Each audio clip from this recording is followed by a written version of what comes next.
اردو کور کے معزز دوستوں، میں ہوں ماجد ملک اور آپ تمام دیکھنے اور سننے والوں کو السلام علیکم۔ ناظرین گرامی، غیر قانونی طریقے سے یورپ جانے والی کشتی یونان کے جنوبی ساحل پر ڈوب گئی۔ یوں روزگار کی تلاش میں نکلنے والے سینکڑوں تارکین وطن سمندر میں غرق ہو گئے۔ افسوسناک خبر یہ ہے کہ اس میں بیشتر پاکستانی سوار تھے جو لقمہ اجل بنے۔ یہ کشتی کیسے ڈوبی، زندہ بچ جانے والوں نے کیا کیا انکشافات کیے، پاکستانیوں کو کشتی کی نچلی جگہ پر کیوں رکھا گیا اور تحقیقات کیا کہتی ہیں، ان سب سوالوں کے جواب آج ہم آپ کے سامنے رکھنے کی کوشش کریں گے، لہٰذا اس ہوش ربا ویڈیو کو آخر تک ضرور دیکھیے گا۔ تو آئیے چل کر موضوع کا باقاعدہ آغاز کرتے ہیں۔ ناظرین گرامی، بدھ کو ماہی گیری کے لیے استعمال ہونے والی ایک چھوٹی کشتی لیبیا کی بندرگاہ سے اٹلی کے لیے روانہ ہوئی، جس میں مختلف ممالک کے تارکین وطن سوار تھے جو غیر قانونی طریقے سے یورپ جانے کی کوشش کر رہے تھے۔ بے روزگاری سے تنگ آئے ان نوجوانوں نے خوابوں کی تکمیل کے لیے یورپ کی راہ لی، مگر طریقہ غلط چنا اور بیچ راستے کشتی ڈوبنے سے ان کی موت واقع ہو گئی۔ ابتدائی اطلاعات کے مطابق یہ کشتی یونان کے جنوبی ساحل سے 50 میل کی دوری پر ڈوبی، جس کے بعد ریسکیو آپریشن شروع کیا گیا اور زندہ بچ جانے والوں نے خوفناک حقائق سے پردہ اٹھایا۔ میڈیا رپورٹس کے مطابق اس کشتی میں 800 کے قریب افراد سوار تھے، حالانکہ یہ کشتی اتنا لوڈ برداشت کرنے کے قابل نہیں تھی۔ ماہی گیری میں استعمال ہونے والی چھوٹی کشتی پر اتنے انسانوں کو سوار کرنا بہت بڑا معاشرتی جرم ہے۔ انسانی اسمگلروں نے قیمتی انسانی جانوں کی پرواہ کیے بغیر سفر کا آغاز کیا۔ اس سانحے میں زندہ بچ جانے والوں سے حاصل کردہ معلومات کے مطابق 3 دن تک یہ کشتی پانی پر سفر کرتی رہی۔ اس دوران اوور لوڈنگ کی وجہ سے اس کا انجن بھی خراب ہوا، جسے ٹھیک کرنے کی کوشش میں یہ کشتی 7 گھنٹوں تک کھلے سمندر میں رکی رہی، مگر انجن کو مکمل طور پر ٹھیک نہ کیا جا سکا۔ اس سے قبل کشتی میں ایک ناخوشگوار واقعہ پیش آیا جس نے حالات مزید گمبھیر بنا دیے۔ ہوا کچھ یوں کہ منگل کی شام کو کوسٹ گارڈ کے ایک بحری جہاز نے پینے کا صاف پانی اس چھوٹی کشتی تک پہنچانے کی کوشش کی۔ جب پانی کی بوتلیں کشتی پر پھینکی گئیں تو پانی کے حصول کے لیے کشتی پر جھگڑا ہوا اور توازن بگڑنے سے کشتی ہچکولے کھانے لگی۔ ناظرین گرامی، ممکن تھا کہ یہ کشتی اسی وقت ڈوب جاتی، مگر کشتی پر موجود انتظامیہ نے معاملہ سنبھال لیا اور تارکین وطن کو تحمل سے کام لینے کا کہا۔ اگلے روز یعنی 14 جون بروز بدھ کو یہ کشتی یونان کے جنوبی ساحل سے 60-70 میل کے فاصلے پر تھی تو اس کا انجن پھر سے خراب ہو گیا اور کشتی کی رفتار سست ہونے لگی۔ کچھ دیر بعد گشت کرنے والے کوسٹ گارڈز کا ایک بحری جہاز ان تک پہنچا اور رسی کی مدد سے جہاز کو باندھ کر ساحل پر لے جانے کا منصوبہ بنایا گیا، لیکن جیسے ہی بڑے بحری جہاز نے اس چھوٹی کشتی کو کھینچا تو یہ الٹ گئی۔ یوں سینکڑوں تارکین وطن سمندر میں جا گرے اور پانی کے بہاؤ کے ساتھ بہنے لگے۔ اس سانے کے خوفناک حقائق سے پردہ اٹھاتے ہوئے زندہ بچ جانے والوں نے کچھ ویڈیو سوشل میڈیا پر شیئر کی۔ ایک ویڈیو میں ایک نوجوان بتا رہا ہے کہ ہماری کشتی کو جان بوجھ کر ڈبویا گیا اور پھر ہمیں بچایا بھی نہیں گیا۔ کافی دیر تک وہاں 4 شپس کھڑے رہے، لیکن کسی نے ہمیں بچانے کی کوشش نہیں کی۔ ایک ہیلی کاپٹر بھی آیا، مگر وہ آسمان میں پرواز ہی کرتا رہا۔ اس کے علاوہ ایک کارگو شپ بھی وہاں آیا، لیکن وہ لوگوں کو بچانے کی بجائے وہاں سے نکل گیا۔ اس انسانیت سوز واقعے سے آپ اندازہ لگا سکتے ہیں کہ انسانیت بالکل مر چکی ہے۔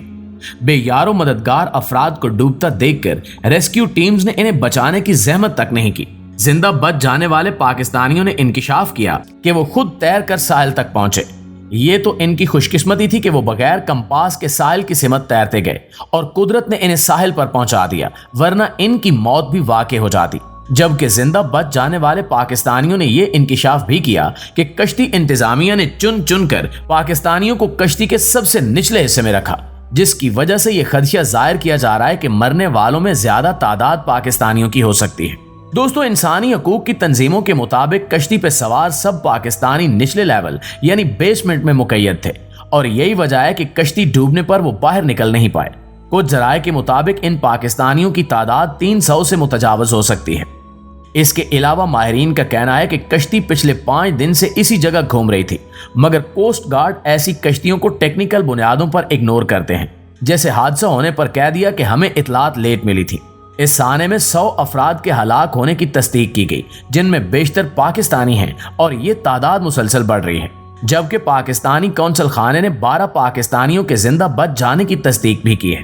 ناظرین گرامی، نہ ہی یہ پہلا واقعہ ہے اور نہ ہی آخری۔ اس کے بعد بھی لوگ پاکستان، عراق، شام اور لیبیا وغیرہ سے بھاگ کر یورپ جانے کی کوشش کریں گے اور مارے جائیں گے۔ ہمارے حالات عراق، شام، لیبیا اور جنگ زدہ دیگر ممالک جیسے ہی ہیں اور ہر سال ایسے واقعات میں لاکھوں لوگ مر جاتے ہیں۔ لیگل طریقہ سستا لیکن کافی کٹھن ہے اور ہر شخص ایم فل یا پی ایچ ڈی کرنے کے لیے وہ طریقہ نہیں اپنا سکتا، اس لیے سب سے آسان طریقہ کشتی کے راستے بھاگنا ہے۔ اب جبکہ کسی نوجوان میں ایک کام کا جنون ہو اور اسے کام کرنے کا موقع نہ مل رہا ہو تو وہ غیر قانونی راستے سے بھاگ کر جان داؤ پر لگا کر کام کرنے کے لیے جانا پسند ضرور کرے گا۔ المیہ یہ ہے کہ آزادی ایک ساتھ لینے کے باوجود آج پاکستان کے نوجوان کشتیوں میں ہجرت کرتے ڈوب رہے ہیں اور ہندوستانی نوجوان ہر بڑی کمپنی کے سی ای او سے لے کر تمام اچھی پوزیشنز پر جمے بیٹھے ہیں۔ پاکستان سمیت دیگر غریب ممالک میں بھی بے روزگاری نوجوانوں کو ایسا کرنے پر مجبور کر رہی ہے، اس پر حکام کو سوچنا چاہیے۔ دوستو، یونان کی صدر کیٹرینا ساکیلا روپولو نے کیلا ماتا کی بندرگاہ کا دورہ کیا تاکہ ریسکیو اور زندہ بچ جانے والے افراد کی دیکھ بھال کے بارے میں سینئر حکام سے بات کی جا سکے۔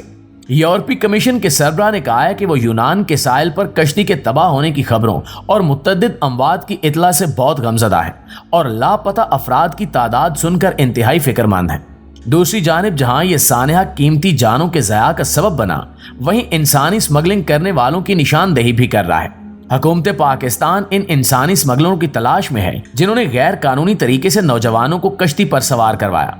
کشتی حادثے کے بعد ریسکیو کیے گئے افراد کے بیانات کے ذریعے 14 پاکستانی انسانی اسمگلرز کے نام سامنے آئے ہیں۔